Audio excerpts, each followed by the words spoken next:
ઈરાનથી અનેક ભારતીયો ભારત પરત ફર્યા છે। ઈરાનમાં વિરોધ પ્રદર્શનો વચ્ચે ભારતીયો ભારત પરત ફર્યા છે। વિમાન દ્વારા ભારતીયોને સુરક્ષિત પરત લાવવામાં આવ્યા છે, જેમાં સ્થિતિ ઈરાનની અંદર ખૂબ જ વિકટ બની ગઈ છે તેવું તેમનું કહેવું છે। ભારત સરકારે ખૂબ સહયોગ કર્યો છે, તેમનો આભાર પણ વ્યક્ત કર્યો છે। ઈરાનમાં ઇન્ટરનેટ સંપૂર્ણપણે ઠપ થઈ ચૂક્યું છે અને પરિવાર સાથે પણ સંપર્ક બિલકુલ થઈ શકતો નહોતો અને આ બધા વચ્ચે ભારત સરકાર દ્વારા તેમના માટે આ યોગ્ય પગલાં ભરવામાં આવ્યા છે અને તેમને ઈરાનમાંથી સુરક્ષિત રીતે બહાર કાઢવામાં આવ્યા અને ભારત પરત લઈ આવવામાં આવ્યા છે, જેમાં સેનાનું જે વિશેષ વિમાન હતું તે તેમને લેવા માટે પહોંચ્યું હતું અને ફ્લાઇટની અંદર તમામ લોકો પહોંચ્યા ત્યારે એરપોર્ટ પર ઉતરી અને કેન્દ્ર સરકારનો આભાર વ્યક્ત કર્યો।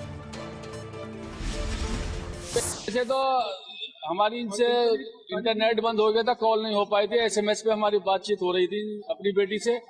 वैसे ये बता रही थी कि हॉस्टल में वहाँ पे इतना कोई वो नहीं है, रोडों पे है जो भी वो था। और गवर्नमेंट ने, ईरानी गवर्नमेंट ने सपोर्ट किया, 1.5 महीने के लिए यूनिवर्सिटी बंद कर दिया, इनकी छुट्टी कर दी, तो हमने इनको अपने टिकट पे बुला लिया यहाँ से।